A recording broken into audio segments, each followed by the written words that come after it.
आदरणीय अध्यक्षा जी,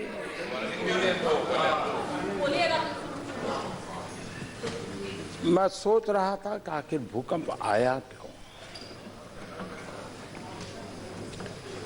जब कोई स्कैम में भी सेवा का भाव देखता है,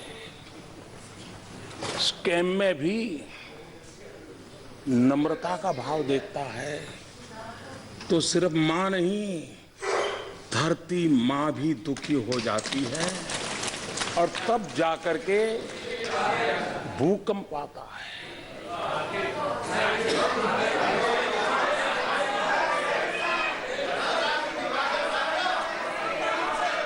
और इसलिए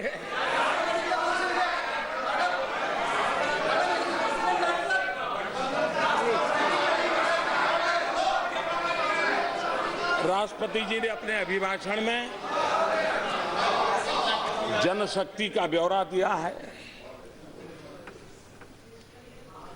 हम ये जानते हैं, कोई भी व्यवस्था हो, लोकतांत्रिक हो या अलोकतांत्रिक हो, जनशक्ति का मिजाज कुछ और ही होता है।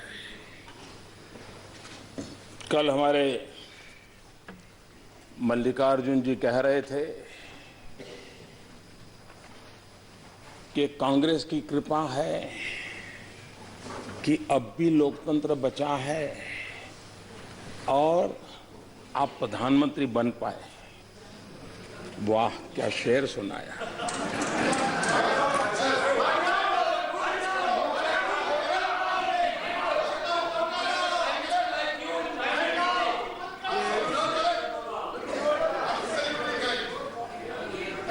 बहुत बड़ी कृपा की आपने इस देश पर,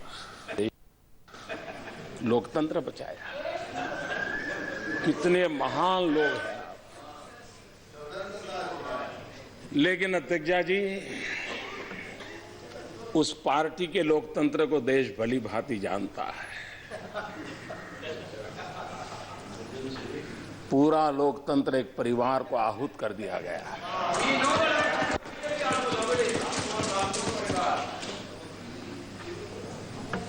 और 75 का कालखंड, माननीय अध्यक्षा जी, 75 का कालखंड जब देश पर आपातकाल थोप दिया गया था, हिंदुस्तान को जेल खाना बना दिया गया था, देश के गणमान्य वरिष्ठ नेता जयप्रकाश बाबू समेत लाखों लोगों को जेल के सलाखों में बंद कर दिया गया था।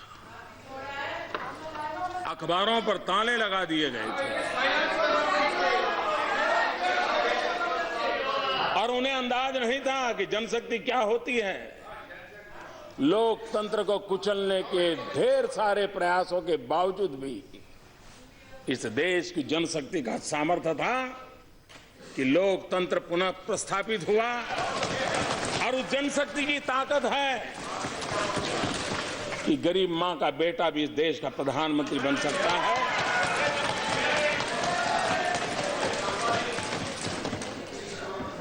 और इसलिए राष्ट्रपति जी ने जनशक्ति का उल्लेख करते हुए जो कहा है,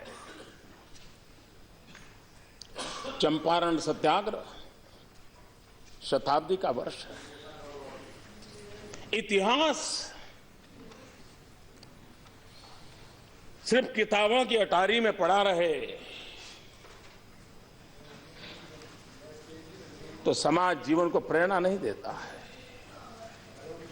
हर युग में इतिहास को जानने का, इतिहास को जीने का प्रयास आवश्यक होता है। उस समय हम थे या नहीं थे, हमारे कुत्ते भी थे या नहीं थे, औरों के कुत्ते हो सकते हैं।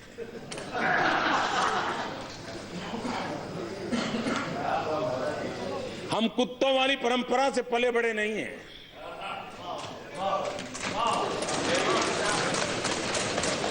लेकिन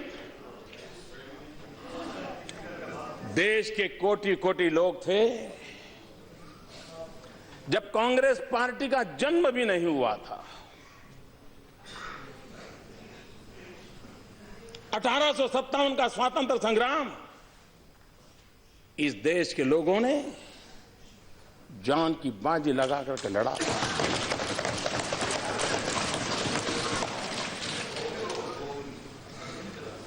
और सबने मिल करके लड़ा था। संप्रदाय की कोई भेद रेखा नहीं थी। और तब भी कमल था, आज भी कमल है।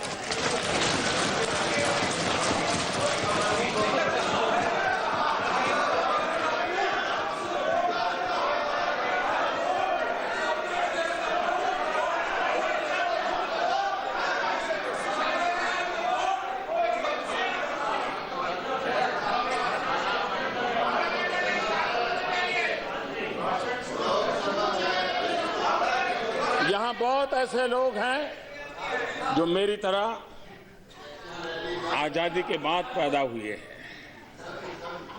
और इसलिए हम में से बहुत लोग हैं जिनको आजादी के लड़ाई में सौभाग्य नहीं मिला, लेकिन देश के लिए जीने का तो सौभाग्य मिला है, और हम जीने की कोशिश कर रहे हैं।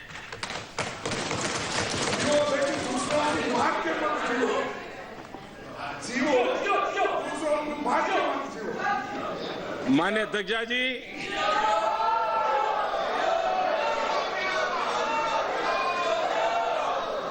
और इसलिए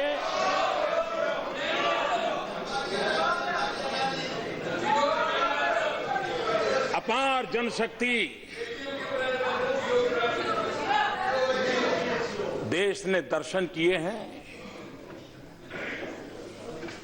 लाल बहादुर शास्त्री जी, उनकी अपनी गरिमा थी। युद्ध के दिन थे, हर हिंदुस्तानी के दिल में भारत विजय के भाव से भरा हुआ माहौल था। और उस समय जब लाल बहादुर शास्त्री जी ने कहा था, देश ने अन्न त्याग के लिए पहल की थी। सरकार बनने के बाद आज के राजनीतिक वातावरण को हम जानते हैं। ज्यादातर राज्य व्यवस्थाओं ने, राजनेताओं ने, राज्य सरकारों ने, केंद्र सरकारों ने जन सामर्थ्य को करीब करीब पहचानना छोड़ दिया है, और लोकतंत्र के लिए सबसे बड़ा चिंता का विषय भी रहता है। मुझ जैसे एक सामान्य व्यक्ति ने बातों बातों में कह दिया था कि जो अफोर्ड कर सकते हैं वो गैस की सब्सिडी छोड़ दें। जब हम जनता से कट जाते हैं, जनमन से कट जाते हैं। 2014 में हम चुनाव लड़ रहे थे तो एक दल इस मुद्दे पर चुनाव लड़ रहा था कि 9 सिलेंडर देंगे कि 12 सिलेंडर देंगे।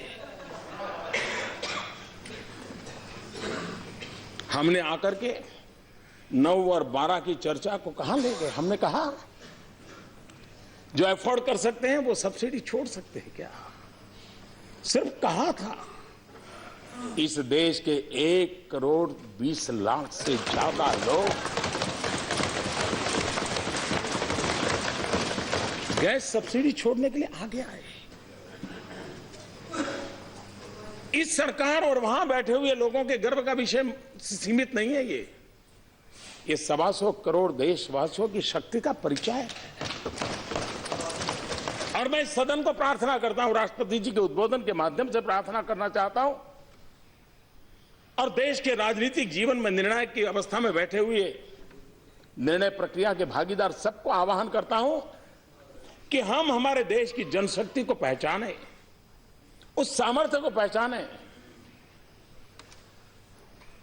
हम भारत को नई ऊंचाइयों पर ले जाने के लिए जन आंदोलन की अवधारणा लेते हुए एक सकारात्मक माहौल बना करके देश को आगे बढ़ाने की दिशा में काम कर रहे हैं। आप देखिए, पहले नहीं मिले, उससे ज्यादा परिणाम मिलेंगे।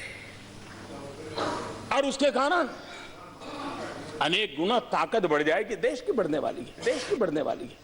इसमें से कोई ऐसा नहीं है कि जो आने वाला कल बुरा देखना चाहता है। इसमें कोई ऐसा नहीं है जो हिंदुस्तान का बुरा चाहता है। हर कोई चाहता है गरीब का भला हो, हर कोई चाहता है गांव गरीब किसान को कुछ मिले। पहले भी किसी ने प्रयास नहीं किया, ऐसा कहने वालों में से मैं नहीं हूं। मैं इस सदन में बार बार कह चुका हूं, मैं लाल किले पर से बोल चुका हूं कि अब तक जितनी सरकारें आई, जितने प्रधानमंत्री आए, हर किसी का अपना अपना योगदान है। उस तरफ बैठे हुए लोगों से कभी सुनने को मिला नहीं है कि इस देश, और इसलिए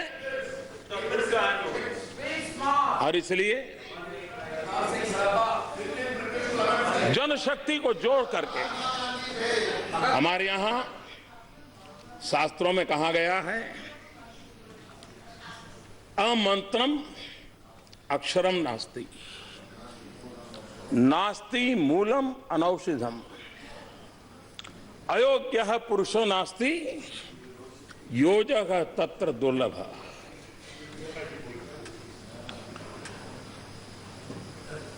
कोई अक्षर ऐसा नहीं होता है जिसको मंत्र में जगह पाने का पोटेंशियल ना हो।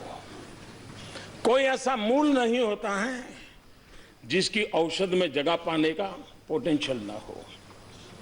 कोई इंसान ऐसा नहीं होता है कि जो कुछ कर करके समाज और देश को दे न सके। जरूरत होती है योजक तत्र दुर्लभ, योजक की जरूरत होती है। और इस सरकार ने हर शक्ति को संवार करके जोड़ने का एक प्रयास किया है और जनशक्ति के भरोसे उसको आगे बढ़ाने का प्रयास किया है। स्वच्छता का अभियान, मैं हैरान हूं, क्या इस बात के लिए हमें सिर्फ सोचना नहीं चाहिए कि आजादी के इतने साल हो गए। महात्मा गांधी का नाम हम लेते हैं। गांधी के दो प्रिय चीज थे। गांधी कहते थे कि आजादी से पहले भी मुझे अगर कोई पाना है तो मुझे स्वच्छता पानी है। हम स्वच्छता की गांधी जी की बात को लेकर आपके सामने आए, देश के सामने आए। इतनी सरकारें आई, इतने संसद चले सत्र, क्या कभी संसद में स्वच्छता विषय पर चर्चा तक हुई है? और इसलिए पहली बार ये सरकार आने के बाद, और इसलिए क्या स्वच्छता को भी हम राजनीति के एजेंडा का हिस्सा बनाएंगे?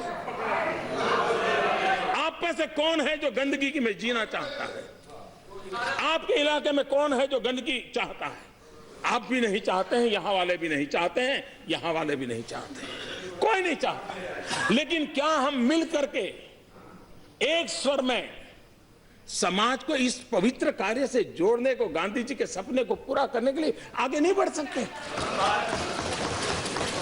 कौन रोकता है हमें?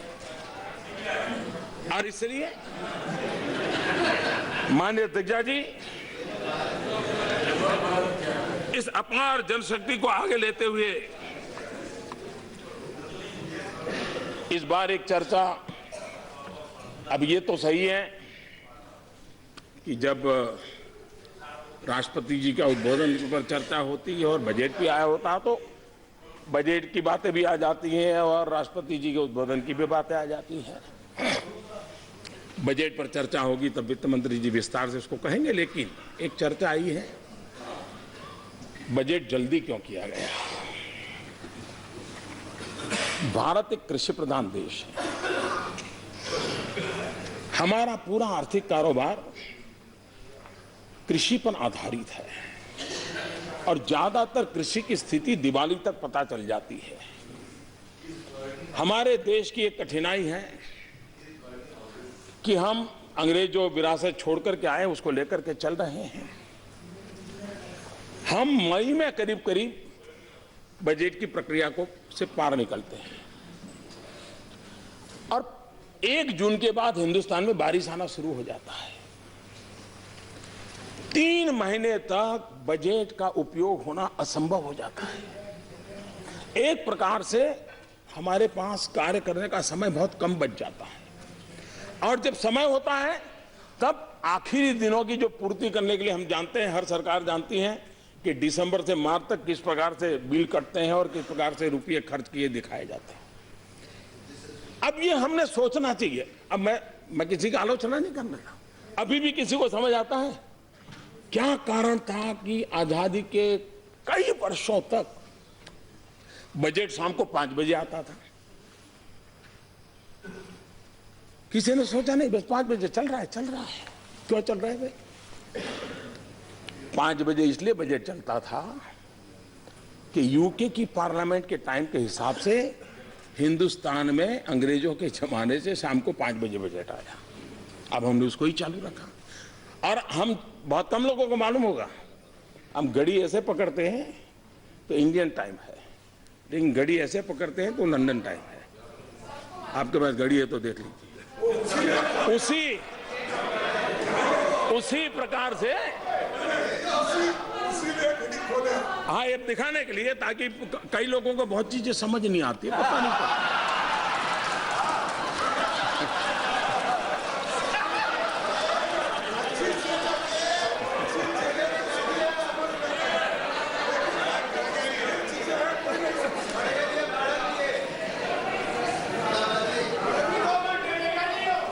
अटल जी की सरकार आई तब समय बदला गया।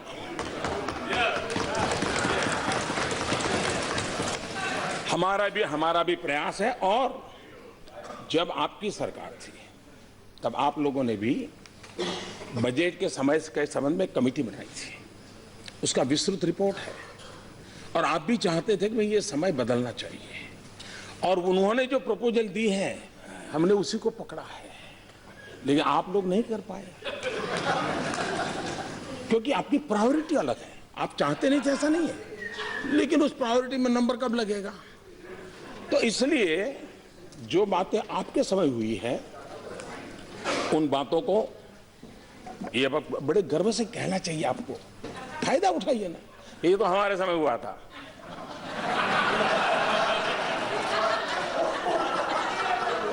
अब ये भी आप भूल जाते हैं। चलो, मैंने याद दिला दिया, आप इसका भी लाभ दीजिए।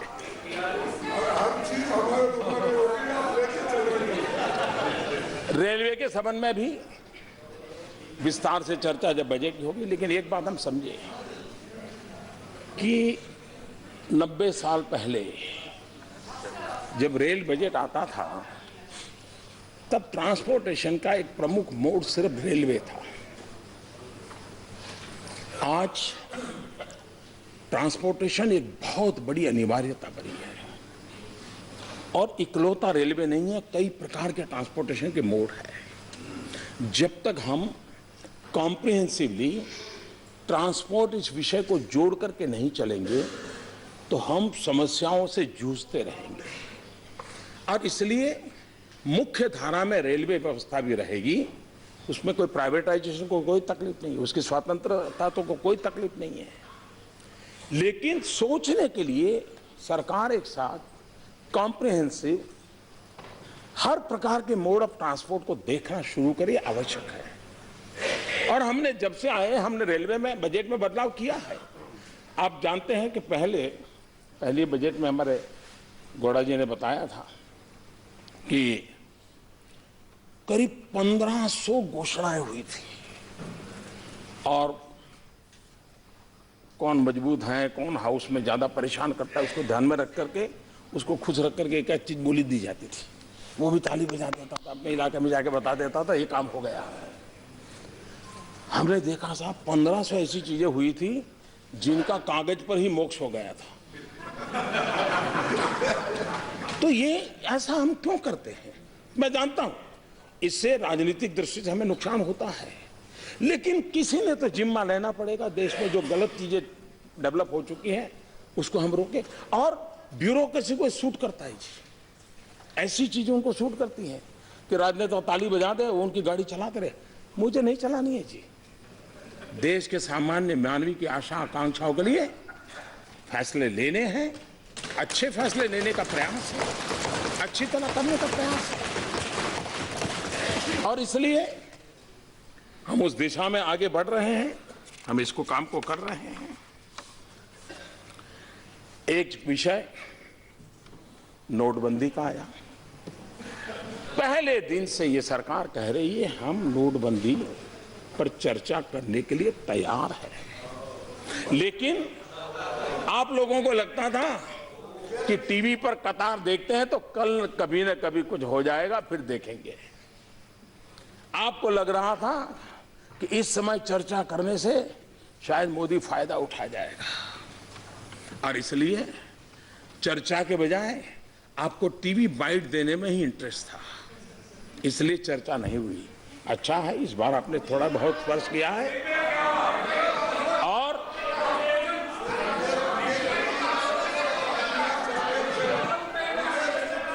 nothing, only Prime Minister statement, nothing. 20 days बर्बाद किया आपने सदन को। कितना बड़ा बदलाव आया है, और मुझे विश्वास है कि जो बारीकी से चीजों का अध्ययन करते हैं, अब तक उनका ध्यान नहीं गया है, तो मैं चाहूंगा कि उनका ध्यान जाए। 2014 के पहले का वक्त देख लीजिए, 2014 मई के पहले का, वहां से आवाज उठती थी कि कोयले में कितना खाया, 2G में कितना गया, जल करप्शन में कितना गया, वायु करप्शन में कितना गया, आसमान के करप्शन में कितना गया, कितने लाख गए, कितने लाख, यही वहां से आवाज आती थी। कि मेरे लिए कितनी खुशी की खबर है कि जब वहां से आवाज आती थी मोदी जी कितना लाए, कितना लाए, कितना लाए, तब आवाज उठती थी कितना गया, अब आवाज उठ रही कितना लाए। इससे बड़ा जीवन का संतोष क्या हो सकता है? इससे बड़ा जीवन का, यही तो सही कदम है, यही तो सही कदम है। दूसरा, हमारे खड़गे जी ने कहा कि काला धन हीरे जवाहरात में है, सोने में है, चांदी में है, प्रॉपर्टी में है। मैं आपकी बात से सहमत हूं, लेकिन ये सदन जानना चाहता है ये ज्ञान आपको कब हुआ?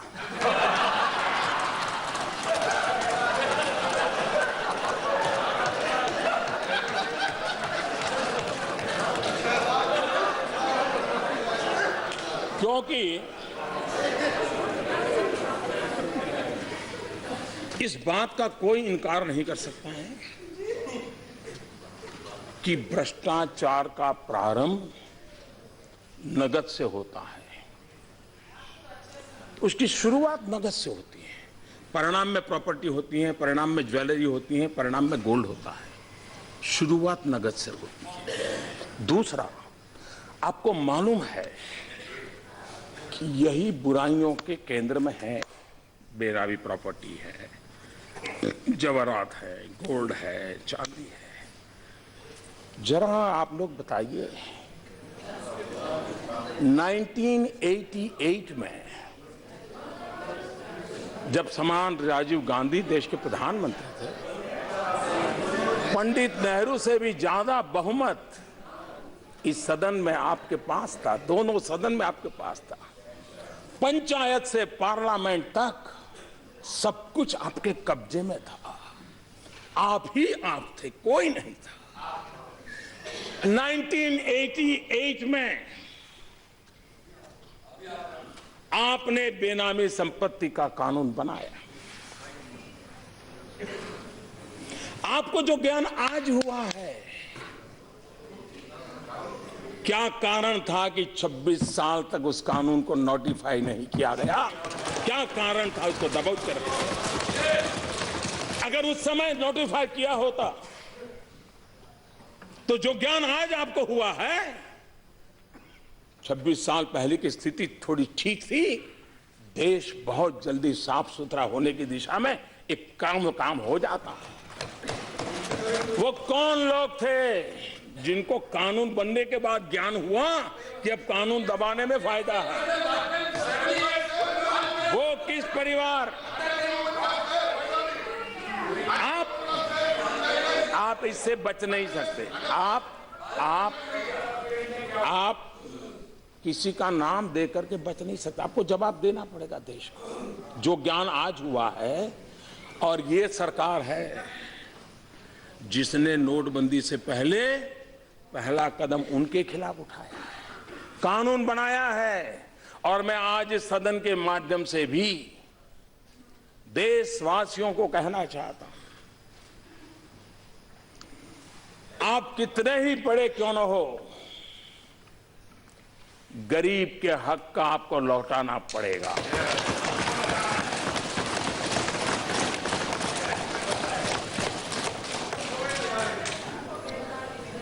और मैं इस रास्ते से पीछे लौटने वाला नहीं हूं। मैं गरीबों के लिए लड़ाई लड़ रहा हूं और गरीबों के लिए लड़ाई लड़ता रहूंगा। इस देश के गरीबी के मूल में, इस देश में गरीबी के मूल में देश के पास प्राकृतिक संपदा की कमी नहीं थी, देश के पास मानव संसाधनों की कमी नहीं थी, लेकिन देश में एक ऐसा वर्ग पनपा जिन्होंने लोगों के हक लूटते रहे। उसी का नतीजा है कि देश जिस ऊंचाई पर पहुंचना चाहिए था नहीं पहुंच पाया। आप कहते हैं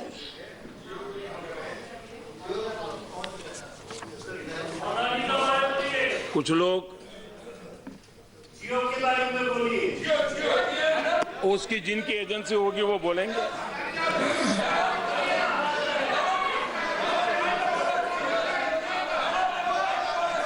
एक बात मैं कहना चाहूंगा,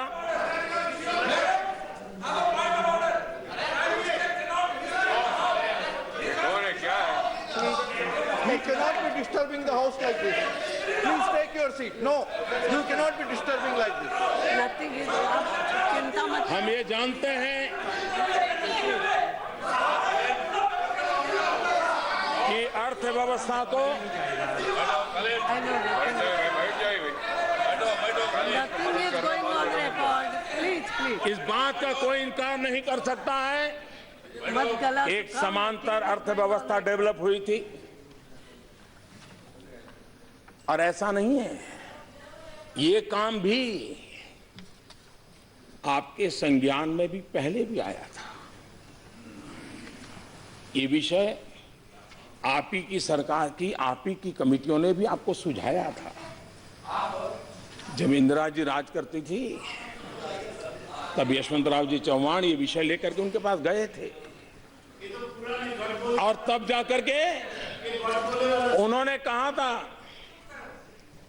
कि क्यों भाई कांग्रेस को चुनाव नहीं लड़ने का? आपको निर्णय गलत नहीं था, चुनाव का डर था।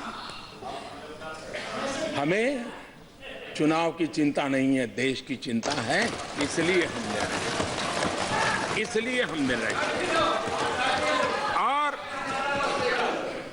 ये बात निश्चित है, कोई इनकार नहीं कर सकता है कि कोई भी व्यवस्था में कैश कितना, चेक कितना, एक कारोबार डेवलप हो चुका है और एक प्रकार से जीवन का हिस्सा बना है।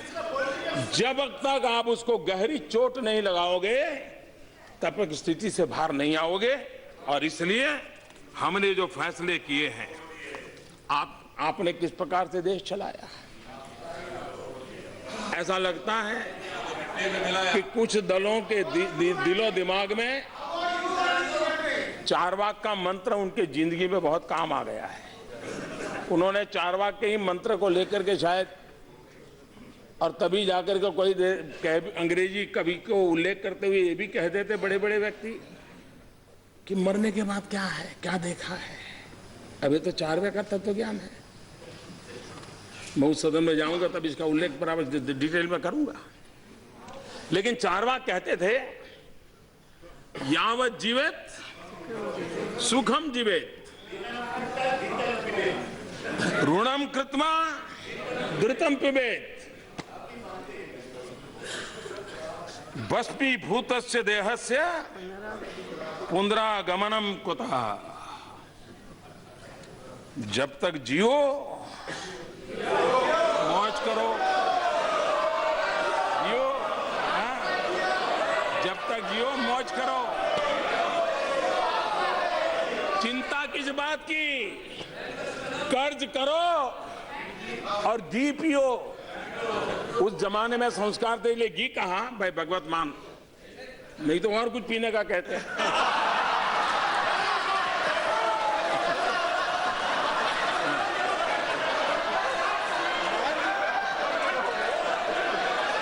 लेकिन उस समय ऋषियों ने, वहां संस्कार थे, तो उन्होंने घी पीने की बात कही थी। शायद आज का जमाना होता तो कुछ और पीने की चर्चा करनी पड़ती। लेकिन इस प्रकार की फिलॉसफी से कुछ लोगों को लगता है कि जब अर्थव्यवस्था इतनी अच्छी चल रही थी तो आपने ऐसे समय ऐसा निर्णय क्यों किया। ये बात सही है। आप जानते हैं, अगर आपको कोई बीमारी हो और डॉक्टर कहता है कि ऑपरेशन करना है, ऑपरेशन बहुत जरूरी है, फिर भी वो कहता है पहले भाई शरीर ठीक करना पड़ेगा, डायबिटीज कंट्रोल करना पड़ेगा, डीगना कंट्रोल करना पड़ेगा, 7-8 दिन और मशवरा, फिर बाद में ऑपरेशन करते हैं। जब तक वो स्वस्थ नहीं होता है ऑपरेशन करना नहीं पसंद करता डॉक्टर, कितनी भी गंभीर स्थिति है। डीमोनेटाइजेशन के लिए यह समय इतना पर्याप्त था कि देश की अर्थव्यवस्था तंदुरुस्त थी। अगर दुर्बल होती हम ये कतई सफलतापूर्वक नहीं कर पाते। ये तब सफल होता है ताकि अर्थव्यवस्था मजबूत थी। और इसी समय दूसरा, इसका समय, ऐसा मत सोचिए कि हड़बड़ी में होता है। इसके लिए मोदी का अध्ययन करना पड़ेगा आपको।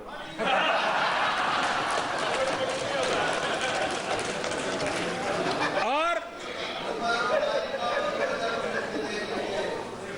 आप देखिए, हमारे देश में साल भर में जितना व्यापार होता है, करीब करीब उतना ही व्यापार दिवाली के दिनों में हो जाता है। यानी 50% दिवाली के दिनों में, 50% साल भर। एक प्रकार से पूरा उद्योग, व्यापार, किसानी, सब काम दिवाली के आसपास उसकी पीक पर पहुंच जाता है।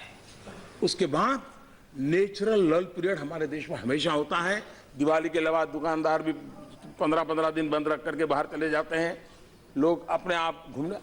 ये प्रॉपर टाइम था कि जबकि सामान्य कारोबार ऊंचाई पर पहुंच गया है, उसके बाद अगर 15-20 दिन दिक्कत होती है और फिर 50 दिन में ठीक ठाक हो जाएगा। और मैं आज देख रहा हूं कि जो मैंने हिसाब किताब कहा था उसी प्रकार से गाड़ी चल रही है। और इसलिए आप ये भी जानते हैं,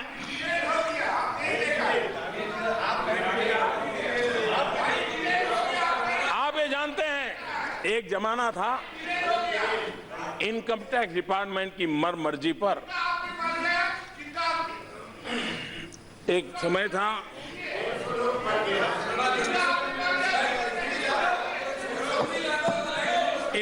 था जब देश में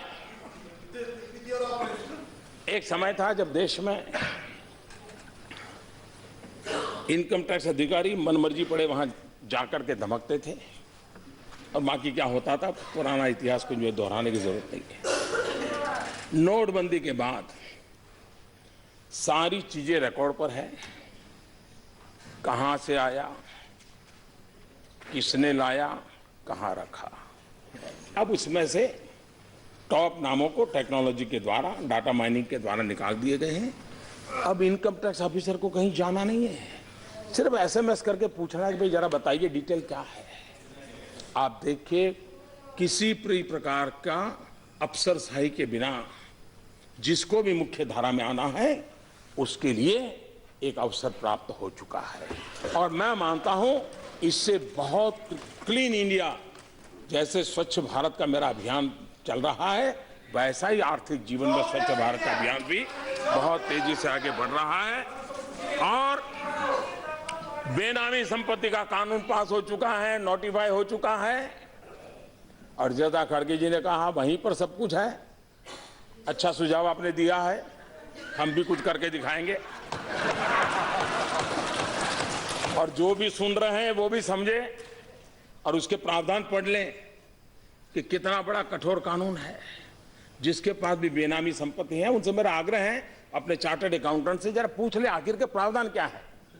और इसलिए मेरा सबसे आग्रह है कि मुख्य धारा में आइए, देश के गरीबों का भला करने के लिए आप भी कुछ कंट्रीब्यूट कीजिए, आप भी कुछ कंट्रीब्यूट कीजिए।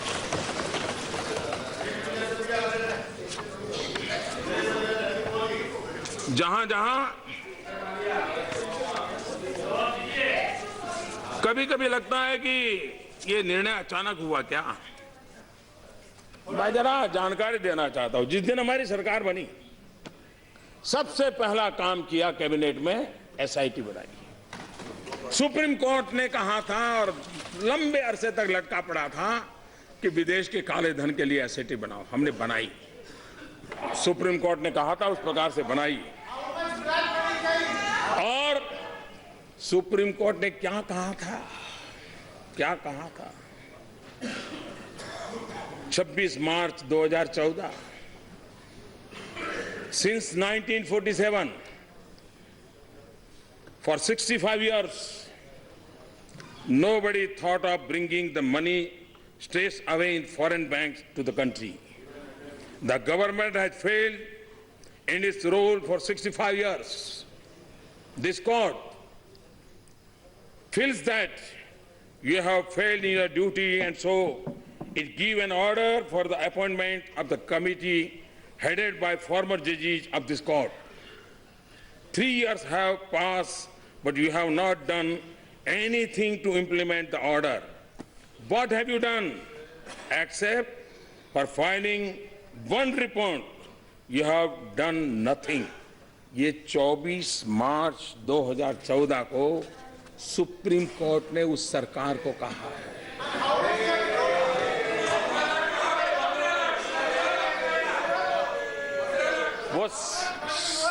वही तो मैं कह रहा था, वो जमाना था तब आवाज उठती थी कितना गया, अब आवाज उठ रही है कितना आया और आके रहेगा, आते रहेगा। आप देखिए एक के बाद एक देखिए, विदेश में जमा काले धन के खिलाफ नया कठोर कानून बनाया, प्रॉपर्टी जब्त करने की बात कही। इस बार भी बजट में एक नया कानून की बात कही गई है, सजा भी 7 साल से 10 साल कर दी। टैक्स हेवन जो थे मॉरिशस, सिंगापुर वगैरह, उस पुराने जो नियम आप बना करके गए थे उसको हमने बातचीत की, उनको समझाया, हमारी परिस्थितियां समझाई, उसको हम ले आए। हमने स्विट्जरलैंड से समझौता किया कि वो रियल टाइम इंफॉर्मेशन देंगे, कोई भी हिंदुस्तानी नागरिक पैसा रखेगा तो उसका पता चल जाएगा। हमने अमेरिका सहित कई देशों के साथ इस प्रकार के समझौते किए हैं जहां भी हमारा कोई भी भारतीय नागरिक, भारतीय मूल का व्यक्ति पैसे रखेगा तो उसकी जानकारी भारत को मिलेगी। उसी प्रकार से प्रॉपर्टी बिक्री 20,000 से ज्यादा नगद नहीं, इसकी चर्चा हमने नहीं किया। रियल एस्टेट बिल को पास किया, ज्वेलरी के मार्केट में भी 1% एक्साइज डाली ताकि इस चीजों को स्ट्रीमलाइन करना था, किसी को परेशान नहीं करना था। और आप ही लोग हैं इस देश सदन में, इधर हो या उधर हो, मुझे चिट्ठियां आई हैं जब हमने कहा कि 2 लाख से ज्यादा कोई अगर ज्वेलरी परचेज करता है तो उसको पैन नंबर देना होगा। मैं हैरान हूं, काले धन और भ्रष्टाचार के खिलाफ भाषण देने वाले लोग मुझे चिट्ठियां लिखते थे कि पैन नंबर मांगने का नियम रद्द कर दीजिए ताकि लोग कैश मनी से सोना लेते रहे, गहने लेते रहे और काला बाजार चलता रहे।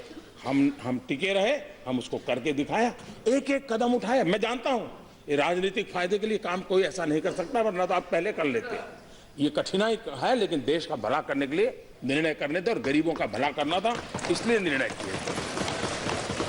2 लाख से ज्यादा से किसी सामान पर 10 लाख से ज्यादा महंगी गाड़ी पर 1% अतिरिक्त टैक्स लगा दिया। हमने इनकम टैक्स डिक्लेरेशन स्कीम भी लाई और अब तक में सबसे स्कीम में सबसे ज्यादा पैसा लोगों ने डिक्लेयर किया। 1100 से ज्यादा पुराने कानून हमने खत्म किए और यहां बताया गया कि आपने नोटबंदी के संबंध में कोई कहता है 150 बार, कोई कहता है 130 बार, वो सब अलग अलग आंकड़े बोलते हैं। इतने नियम बदले, 150 बहुत अच्छा याद रखते हैं। 150 आदमी मार दिया, 150 बार नियम बन गया। अब मैं आपको बताना चाहता हूं, ये तो एक ऐसा काम था जिसमें हम जनता की कोई तकलीफ तुरंत हम समझने के बाद रास्ता खोजने का प्रयास करते थे। दूसरा, जिन लोगों को सालों से लूटने की आदत लगी है वो रास्ता खोजते तो हमें बंद करने के लिए कुछ न कुछ करना पड़ता था। लड़ाई का मौसम था, एक तरफ देश को लूटने वाले थे और एक तरफ देश को ईमानदारी की तरफ ले जाने का मोर्चा लगा हुआ था। लड़ाई पल पल चल रही थी, वो एक तू डाल डाल में पात पात इस प्रकार से लड़ाई चल रही थी। लेकिन जो आप लोगों का बड़ा प्रिय कार्यक्रम है, जिसको लेकर के आप बड़ी पीठ थपथपा रहे हैं, वैसे उसके लिए आपको हक नहीं है, क्योंकि जब इस देश में राजा रजवाड़ों का शासन था तब भी गरीबों के लिए राहत काम के नाम से योजनाएं चलती थी। उसके बाद भी हिंदुस्तान में फूड फॉर वर्क के नाम से कई योजना, 9 देश आजाद होने के बाद 9 प्रकार की अलग अलग नामों से चली हुई योजना चलते चलते चलते आप उसने एक नाम लिया जिसको मनरेगा कहते हैं। कई यात्रा करके आया हुआ है और हर राज्य में, जहां कम्युनिस्टों की सरकार थी उन्होंने भी पश्चिम बंगाल में किया था, जहां शरद पवार की सरकार थी महाराष्ट्र में किया था, गुजरात में भी जो कांग्रेस की सरकार, हर देश में किसी न किसी ने आजादी के बाद इस प्रकार के काम किए ही किए थे, हर किसी ने किए थे। तो कोई नई चीज नहीं थी, लेकिन नाम नया था। लेकिन देश को और आपको खुद को भी जान करके आश्चर्य होगा कि शांत रूप से इतने सालों से चली हुई योजना के बाद भी मनरेगा में 1035 बार परिवर्तन किए हैं। 1035 बार नियम बदले गए। आप कभी अपने तो आईने में झांकिए, और उस समय तो लड़ाई नहीं थी, इतने बड़े दबाव में काम करना नहीं था। क्या कारण था कि मनरेगा जैसा एक जो लंबे अरसे से चल रहा था, उसको भी आपको लाने के बाद 1035 बार उसमें परिवर्तन करने पड़े। और इसलिए नियमों में परिवर्तन किया। एक्ट तो एक बार हो गया, एक्ट 1035 बार परिवर्तित नहीं हुआ है। और इसलिए मैं आज You listen to the honorable Prime Minister ना? We have listened to you. हमने सुना है आपको, आप भी शांति से सुनिए। और इसलिए आज मैं आपको 40 मिनट के बजाय 1.25 घंटे मिल चुके थे बाबू। और इसलिए मैं कहना चाहूंगा, आज मुझे आपको काका हाथरसी की एक कविता के शब्द सुनाता हूं। काका हाथरसी के कविता के शब्द सुनाता हूं, और मैं काका हाथरसी को याद करता हूं तो कोई उत्तर प्रदेश के चुनाव के साथ न जोड़े, क्योंकि उनके हर चुनाव में काका हाथरसी की बात तो चलती रहती थी। काका हाथरसी ने किया था, काका हाथरसी ने कहा था, अंतरपट में खोजिए, अंतरपट में खोजिए, छिपा हुआ है खोट। अंतरपट में खोजिए, छिपा हुआ है खोट। और काका हाथरसी ने आगे कहा है, मिल जाएगी आपको बिल्कुल सत्य रिपोर्ट।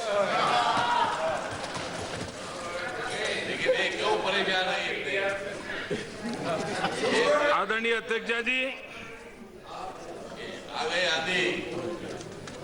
मैंने एक बात की और भी ध्यान देना चाहता हूं। सरकार नियमों से चलती है, संवैधानिक जिम्मेवारियों के साथ चलती है। जो नियम आपके लिए थे वो नियम हमारे लिए भी हैं, लेकिन फर्क कार्य संस्कृति का होता है। नीतियों की ताकत भी नियत से जुड़ी हुई होती है। अगर नियत में खोट है तो नीतियों की ताकत माइनस में चली जाती है, जीरो छोड़ो माइनस में चली जाती है। और इसलिए हमारे देश में उस कार्य संस्कृति को भी समझने की जरूरत। जब भी हम कुछ बोलते हैं यहां से, ये तो हमारे समय था, ये तो हमारे समय था, तो आज मुझे लग रहा है मैं ही उसी पर खेलूं थोड़ा। आपके मैदान में खेलने के लिए आना पसंद करूंगा आज मैं। और इसलिए ऐसा क्यों हुआ? ऐसा तो नहीं है कि आपको ज्ञान नहीं था, आपको ज्ञान कल ही हुआ, ऐसा थोड़ा था, आपको जानकारी थी। लेकिन महाभारत में कहा है इस प्रकार से, जानामि धर्मम न च मे प्रवृत्ति, जानामि अधर्म न च मे निवृत्ति। धर्म क्या है वो तो आप जानते हैं, लेकिन वो आपकी प्रवृत्ति नहीं थी।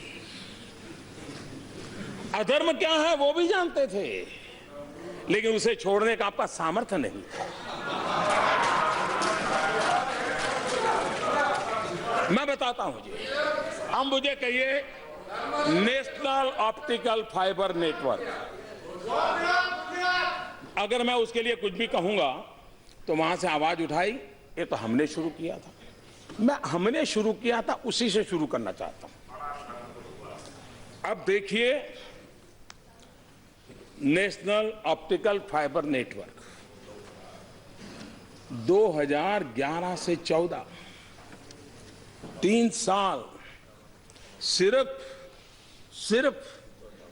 59 गांवों में ये ऑप्टिकल फाइबर नेटवर्क लगा, और उसमें भी लास्ट माइल कनेक्टिविटी का प्रावधान नहीं था। प्रोक्योरमेंट भी पूरी तरह सेंट्रलाइज था। वो तो क्या कारण है सब जानते हैं। अब आप देखिए हमने पूरी कार्य संस्कृति कैसे बदलती है, अप्रोच कैसे बदलता है। सब राज्योों को पहले साथ में लिया। लास्ट माइल कनेक्टिविटी मतलब स्कूल में ऑप्टिकल फाइबर नेटवर्क मिलना चाहिए, अस्पताल में मिलना चाहिए, पंचायत घर में मिलना चाहिए, इस प्राथमिकताओं को तय किया। प्रोक्योरमेंट क्या था, वो भारत सरकार के हाथ से रख करके हमने उसको डिसेंट्रलाइज कर दिया, और परिणाम ये आया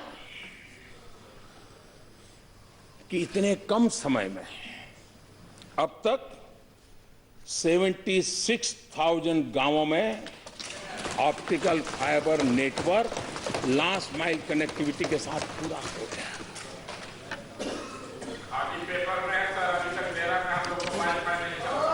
दूसरा, अभी यहां बताया जा रहा था कल कि आप लेस कैश सोसाइटी या कैशलेस सोसाइटी के लिए बोल रहे हैं।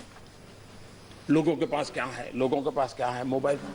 मैं हैरान हूं, मैं तो 2007 के बाद से जितने चुनाव सभाएं सुनी हैं, आपके नेता गांव-गांव जाके कहते हैं कि राजीव गांधी कंप्यूटर रिवॉल्यूशन लाए, राजीव गांधी मोबाइल फोन लाए, राजीव गांधी ने गांव-गांव कनेक्टिविटी कर दी। आप ही का भाषण है। और जब मैं आज कह रहा हूं कि उस मोबाइल का उपयोग बैंक में भी कन्वर्ट किया जा सकता है, तो आप कहते हैं मोबाइल फोन ही कहां है। ये समझ भी आ रहा है भाई। आप ही कह रहे थे हमने इतना कर दिया, जब मैं उसमें कुछ अच्छा जोड़ रहा हूं तो कहते नहीं वो तो है ही नहीं। तो ये क्या समझा रहे थे आपको जी, क्यों ऐसा कर रहे हो जी। दूसरी बात है, ये आप भी मानते हैं, मैं भी मानता हूं कि पूरे देश के पास सब नहीं है, लेकिन मान लो अगर 40% के पास है, तो क्या उन 40% लोगों को इस आधुनिक व्यवस्था से जोड़ने की दिशा में हम सबका सामूहिक प्रयत्न रहना चाहिए कि नहीं रहना चाहिए। 60% का अब चलो बाद में देखेंगे, कहीं तो शुरू करें। और इसका लाभ है, डिजिटल करेंसी को हम कम ना आके, आज हमारा एक एक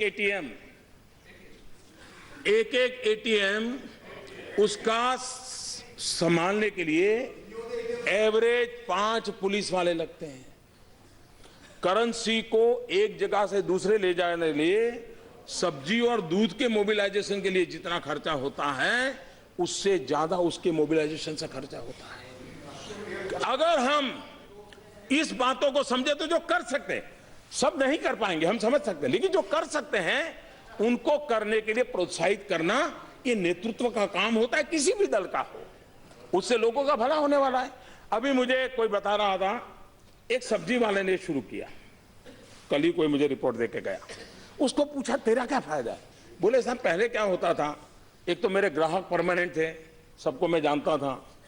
अब मान लीजिए 52 रुपीज का सब्जी लिया तो फिर वो मैडम कहती थी चलिए जेब और पैसे नहीं, 50 रुपए का नोट ले लो, तो बोले मेरे 2 रुपए चले जाते थे। अब मैं भी बोल नहीं पाता था और बोले मैं लगाता था हिसाब, तो साल भर में मेरा 800,000 रुपया ये रुपया 2 रुपया न देने में ही हो जाता था। बोले इसके कारण भीम ऐप लगाने के बाद 52 रुपया है तो 52 रुपया मिलता है, 53 रुपया है तो 53 मिलता है, 48 रुपीज 45 पैसा है तो पूरा मिलता है। बोले मेरा तो 800,000 रुपया बच गया।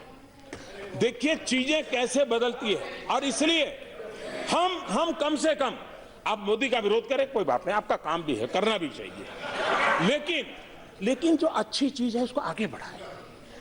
जहां है मान लीजिए गांव में नहीं है, शहरों में है तो आगे तो बढ़ाओ भाई, उसको योगदान करो, देश का भला होगा, हम और किसी व्यक्ति का भला नहीं है। और इसलिए मैं आग्रह करूंगा कि ऐसी चीजों में हम मदद कर सकते हैं तो करनी चाहिए। कार्य संस्कृति कैसे बदलती है।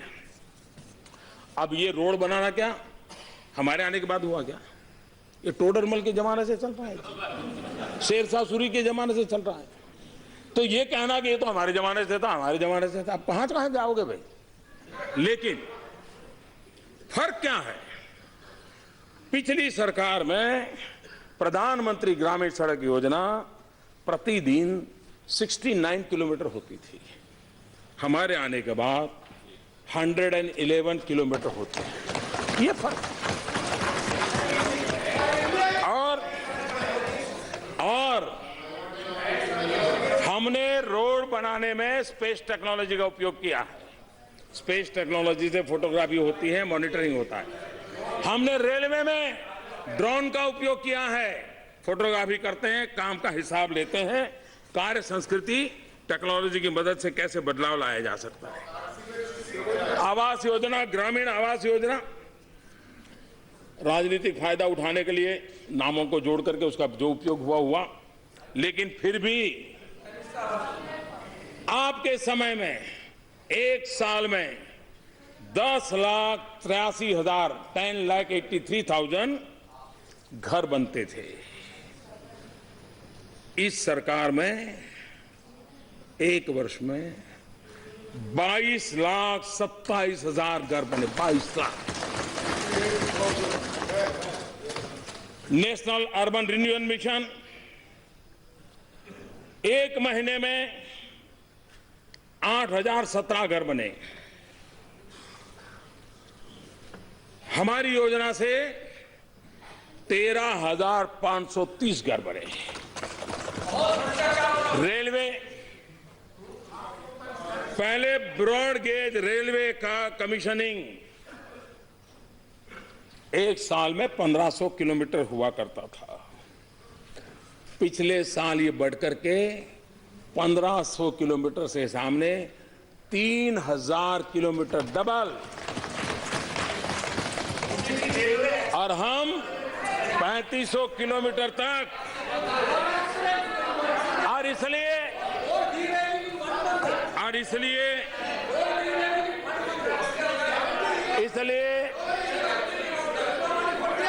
ये परिणाम अचानक नहीं आए।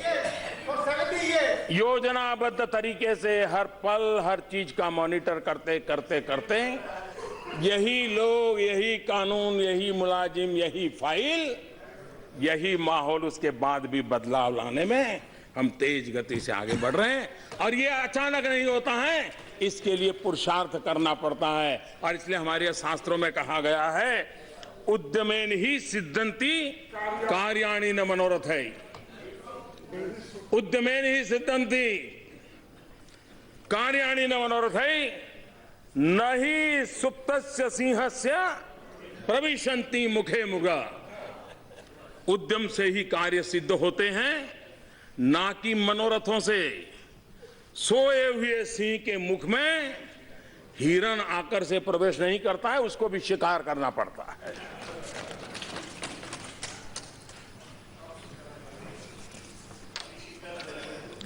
आदरणीय अध्यक्ष महोदय, कुछ मूलभूत परिवर्तन कैसे आते हैं। हम जानते हैं कि राज्यों के इलेक्ट्रिसिटी बोर्ड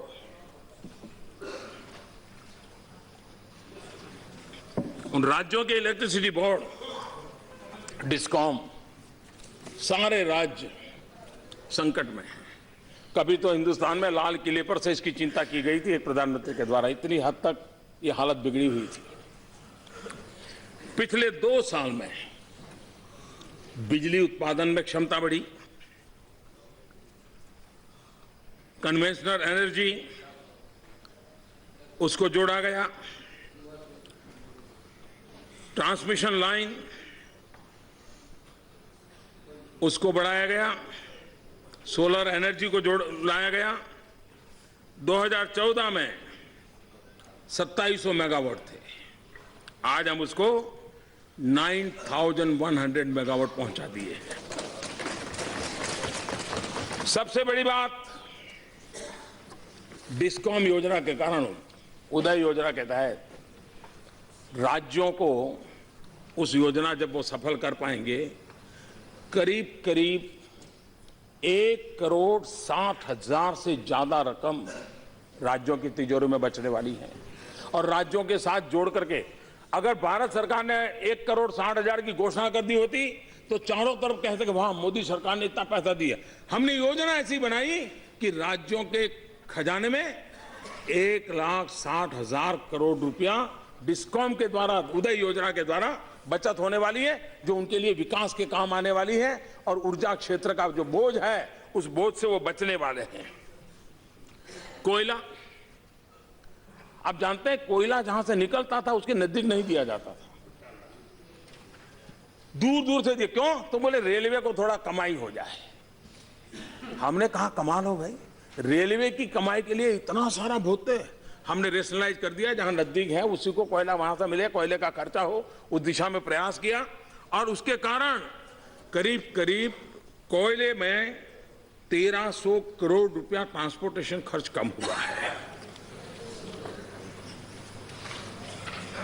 एलईडी बल्ब, अब ये तो हम नहीं कहते एलईडी बल्ब हम लाए, वैज्ञानिक शोध हुई, आपने भी शुरू किया, लेकिन आपके जमाने वो एलईडी बल्ब करीब 300, 350, 380 उस रुपये में चलते थे। एलईडी बल्ब से एनर्जी सेविंग होता है। हमने एक बड़ा मिशन रूप में काम उठाया और करीब करीब इतने कम समय में, पिछले 8-9 महीने से इस योजना को बल दिया है, इतने कम समय में 21 करोड़ एलईडी बल्ब लगाने में हमने सफलता पाई है और तेज गति से आगे बढ़ रहा है। और अब तक जो एलईडी बल्ब लगे हैं उसके कारण परिवारों में जो बिजली का बिल आता था, वो जो बिजली की बिल कम हुआ है, वो परिवारों में करीब करीब 11,000 करोड़ रुपयों का बचत हुई है। अगर किसी सरकार ने बजट में 11,000 करोड़ बिजली उपभोक्ताओं को देने का तय किया होता तो अखबारों में हेडलाइन बनती। हमने एलईडी बल्ब लगाने मात्र से 11,000 करोड़ रुपया बिजली का बिल सामान्य मानवी के घर में कम किया है। कार्य संस्कृति अलग होती है तो कैसा परिवर्तन आता है, इसका ये नमूना है। और इसलिए हमने इस काम को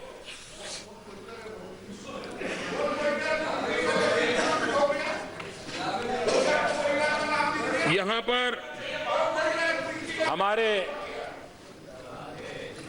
विपक्ष के नेता शेड्यूल कास्ट के बजट के लेकर के भाषण कर रहे थे,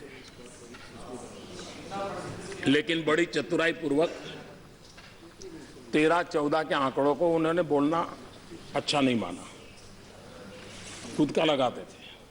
13-14 आता था, अटक जाते थे। शेड्यूल कास्ट सब प्लान कुल आवंटन 2012-13 37,113, 13-14 41,561, 16-17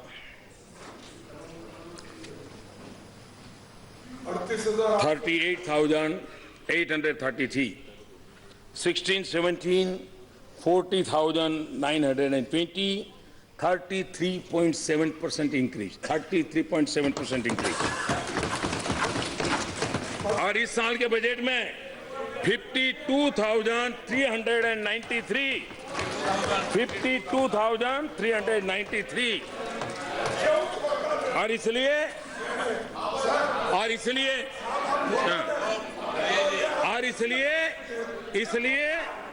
झूठ है। और ये नहीं कह सकते, ये नहीं कह सकते, आप ये झूठ है, ये नहीं कह सकते। आप सत्य सुनने की हिम्मत चाहिए, सत्य सुनने की हिम्मत चाहिए। एक और काम मैं बताना चाहता हूं, ये सरकार भ्रष्टाचार के खिलाफ लड़ाई लड़ने वाली सरकार है। भ्रष्टाचार के खिलाफ लड़ाई लड़ने के समय किस प्रकार से काम किए जाते हैं। 17 मंत्रालय के 84 योजनाएं हमने डायरेक्ट बेनिफिट ट्रांसफर आधार योजना के साथ जोड़ करके उसको आगे किया, और 32 करोड़ लोगों को 1,56,000 करोड़ रुपया डायरेक्ट बेनिफिट ट्रांसफर स्कीम में दिया गया। अब उससे क्या लाभ हुआ है, और इसको समझना होगा कि किस प्रकार से हर गली मोहल्ले में चोरी लूट की व्यवस्था रही थी। और मैं जानता हूं इतनी बारीकी से हर जगह पर चोरी लूट को रोकूंगा तो मेरे पर कितना तूफान होगा। और तब जाकर मैंने गोवा में बोला था कि मैं जानता हूं, मैं ऐसे निर्णय करता हूं, मेरे पर क्या बीतेगी मुझे मालूम है, आज भी मालूम है। और इसमें दोबारा कहता हूं, ऐसे ऐसे बड़े बड़े लोगों को तकलीफ हो रही है और ज्यादा होने वाली है। उसके कारण मुझे अंदाज है मुझ पर क्या क्या जुल्म होने वाले हैं, उसके लिए तैयार, उसके लिए तैयार। क्योंकि देश के लिए मैंने ये प्रण लेकर के निकला हुआ इंसान हूं, और इसलिए मैं कदम उठा रहा हूं। पहली योजना, हमारे यहां गैस सिलेंडर जाते थे, सब्सिडी मिलती थी। जब उसको आधार योजना से जोड़ा तो उसका लीकेजेज करीब 26,000 करोड़ रुपए से ज्यादा लीकेजेज रुका, जिसका परिणाम यह आया कि 1.5 करोड़ गरीब परिवारों को गैस का कनेक्शन देने में हम सफल हुए।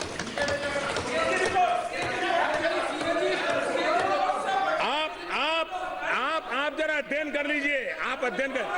मैं सदन में जब बोलता हूं तो जिम्मेवारी के साथ बोलता हूं। पिछले 2.5 वर्षों में फर्जी राशन कार्ड, गरीब आदमी के हक को छीनने का काम फर्जी राशन कार्ड वाले करते थे।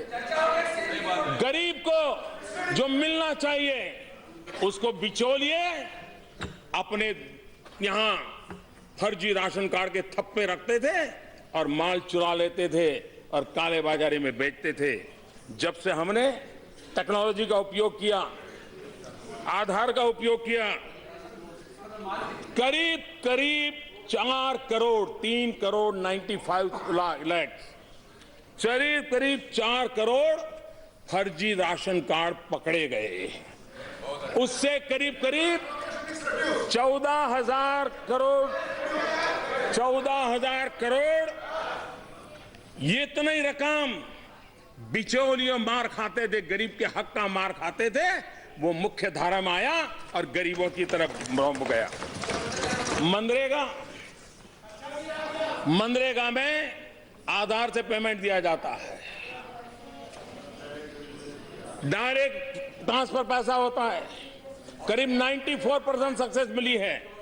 और उसका परिणाम यह हुआ है कि लीकेजेज 7,633 करोड़ 7,633 करोड़ रुपीज उसका लीकेज अब तक बच पाया है। और ये हर वर्ष ये 1 वर्ष का नहीं, आने वाले वर्षों में भी बचने वाला, और आगे भी जो है किस प्रकार से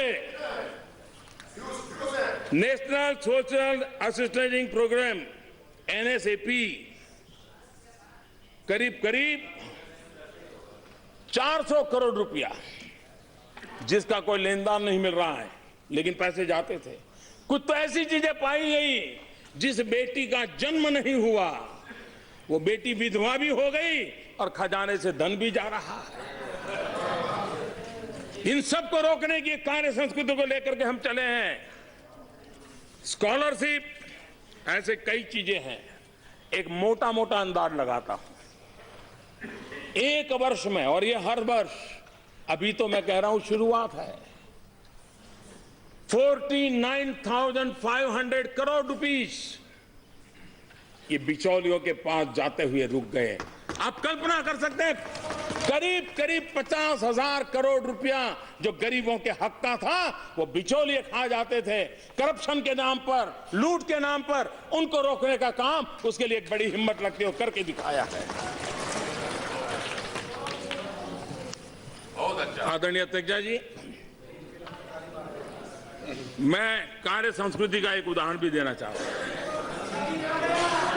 किसानों की बड़ी बड़ी बातें करते हैं।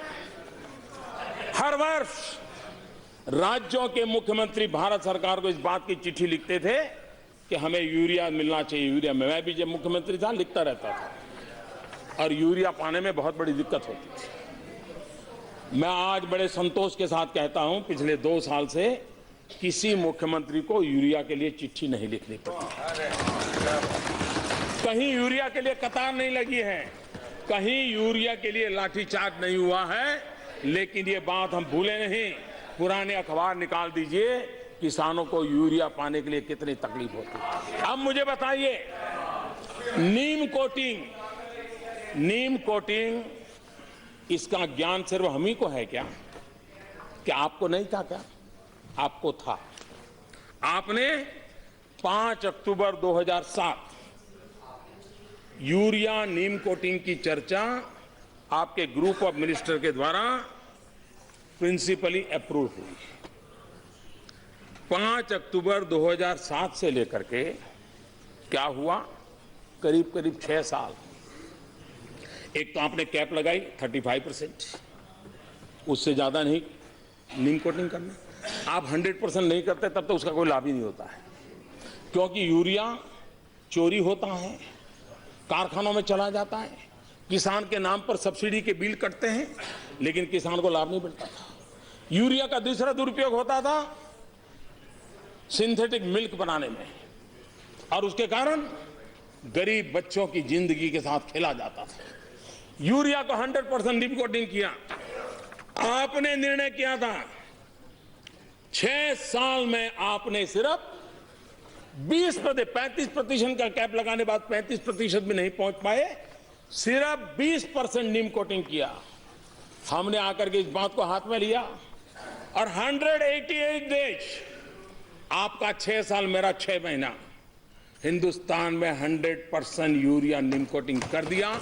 इंपोर्टेड यूरिया को भी नीम कोटिंग कर दिया, और उस नीम कोटिंग का लाभ, इसका हमने सर्वे करवाया है ना। आपकी कार्य संस्कृति हमारी कार्य संस्कृति में फर्क इतना है, नीम कोटिंग की बात आती है आप खड़े हो जाते, ये तो हमारे जमाने का है। तो आपके जमाने का, आपके मैदान में आज खेलना मैंने तय किया है, इसलिए मैं खेल करके दिखाता हूं कि आपका हाल क्या है। नीम कोटिंग का अध्ययन हमने करवाया, agriculture development and rural transformation centre, उन्होंने तो एनालिसिस करके रिपोर्ट दिया है, किसानों का कितना भला हो रहा है। देखिए, धान के उत्पादन में 5% वृद्धि, गन्ने के उत्पादन में 15% वृद्धि। आप कल्पना कर सकते हैं कि किसानों को इसके कारण कितना खर्चा बच रहा है। किस प्रकार से आदरणीय राष्ट्रपति जी ने हम सबसे एक आह्वान किया है कि लोकसभा और विधानसभाओं के चुनाव साथ साथ होने की दिशा में सोचने का समय आ गया है। इसको राजनीतिक तराजू से न तोला जाए।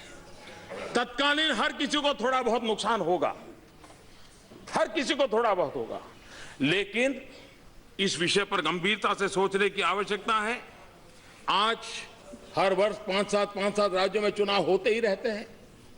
1 करोड़ से ज्यादा सरकारी मुलाजिम कभी न कभी चुनावों में लगे रहते हैं। सबसे ज्यादा नुकसान शिक्षा क्षेत्र से जुड़े हुए हमारे अध्यापकों प्राध्यापकों को चुनाव के काम में जाना पड़ता है। हमारे भविष्य की पीढ़ी को नुकसान हो रहा है, बार बार चुनाव के कारण हो रहा है, और उसके कारण खर्च में भी बहुत बड़ी वृद्धि हो रही है। और इसलिए 2009 का जो लोकसभा का चुनाव हुआ तो 1100 करोड़ का खर्च हुआ था, और 2014 का लोकसभा का चुनाव हुआ 4000 करोड़ से भी ज्यादा हुआ। आप कल्पना कर सकते हैं इस गरीब देश पर, ये गरीब देश पर कितना बोझ पड़ रहा है। आज कानून व्यवस्था की दृष्टि से अनेक नई नई चुनौतियां आ रही है। प्राकृतिक संकटों के कारण भी सिक्योरिटी फोर्स की मदद लगती है। दुनिया भर में फैल रहा आतंकवाद और हमारे दुश्मन देश जिस प्रकार से हरकतें कर रहे हैं, हमारी सिक्योरिटी फोर्स को उसमें ताक लें। इतना बड़ा काम बढ़ता जा रहा है, दूसरी तरफ सिक्योरिटी फोर्सेस की ज्यादातर शक्ति चुनावी प्रबंधनों में लगाई जानी पड़ रही, उनको भेजना पड़ रहा है। इन संकट को हम समझे और एक दीर्घदृष्टा के रूप में, कोई एक दल इसका निर्णय नहीं कर सकता है, सरकार इसका निर्णय कतई नहीं कर सकती है, लेकिन अनुभव के आधार पर जिम्मेवार लोगों ने मिलकर के इस समस्या का समाधान हमने खोजना होगा, हमें रास्ता खोजना होगा। और राष्ट्रपति जी ने जो चर्चा निकाली है उस चर्चा को हमने आगे बढ़ाना चाहिए। उनका धन्यवाद करते हुए, उनके धन्यवाद के लिए हम लोगों ने प्रयास करना चाहिए। एनडीए के बारे में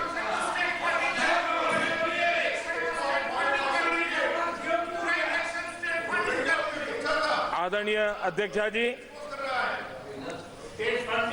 हमारे देश की ग्रामीण अर्थकारण को मजबूत किए बिना देश का अर्थकारण आगे नहीं बढ़ता है। मैं हैरान हूं, हमारे विपक्ष के नेता को राष्ट्रपति जी के संबोधन में दलित, पीड़ित, शोषित, वंचित, युवा, मजदूर, इनके उल्लेख से भी परेशानी हुई। क्या इस देश में दलित, पीड़ित, शोषित, वंचित इन लोगों का क्या उन लोगों का राष्ट्रपति के भाषण में स्थान नहीं होना चाहिए? उसे पीड़ा होनी चाहिए। मैं हैरान हूं कि ऐसी पीड़ा क्यों होती है।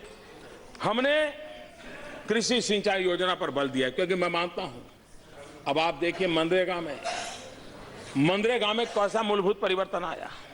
आपने 3 साल में सिर्फ 600 करोड़ रुपए बढ़ाया था, हमने आकर के 2 साल में 11,000 करोड़ रुपए बढ़ा दिया। क्यों?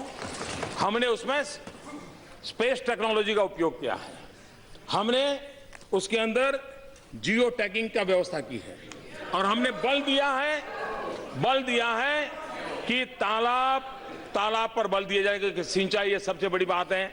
मत्स्य पालन के लिए भी छोटे छोटे तालाब काम आ सकते हैं, गरीब व्यक्ति कमा सकता है, और उसके कारण करीब 10 लाख से ज्यादा तालाब बनाने का संकल्प लेकर के हम चल रहे हैं। और पिछले बार भी हमने तालाब की ओर बल दिया था, उसी से हमारे जो किसान हैं उनको एक बहुत बड़ा लाभ होने की संभावना है। मॉनिटरिंग की व्यवस्था है, जियो टैगिंग के कारण मॉनिटरिंग की व्यवस्था है, उसका भी लाभ होगा। और स्पेस टेक्नोलॉजी, सैटेलाइट के अंदर बहुत चीजें होने के बावजूद भी हम उसका उपयोग नहीं किए। हमने सैटेलाइट छोड़ करके ही अखबारों में, सुर्खियों में जगह बनाने का प्रयास किया।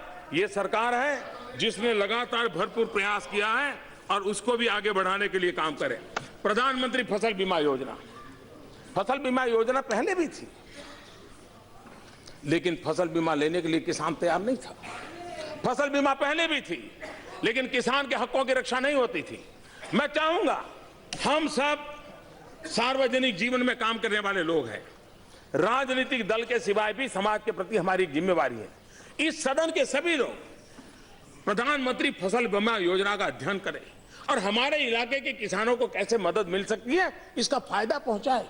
पहली बार बुआई न हुई हो प्राकृतिक आपदा के कारण, तो भी वो बीमा का हकदार बना है और फसल काटने के बाद भी अगर 15 दिन के अंदर अंदर कोई और आपदा आई तो भी वो फसल बीमा का हकदार बने। ये निर्णय छोटा नहीं है, ये निर्णय छोटा नहीं है।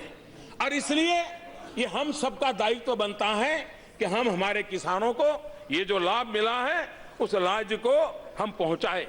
सॉइल हेल्थ कार्ड, राजनीतिक मतभेद हो सकता है, लेकिन अपने इलाके के किसानों को सॉइल हेल्थ कार्ड समझाइए, उनका फायदा होगा, उनकी लागत कम हो जाएगी, सही भूमि पर सही फसल से उपयुक्त लाभ होगा।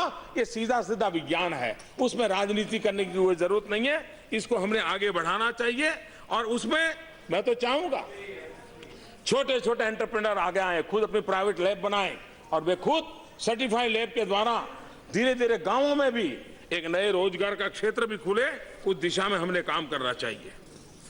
आदरणीय अध्यक्ष महोदय, हमने और भी अनेक विषयों यहां पर युवाओं के लिए चर्चा हुई, रोजगार के अवसर,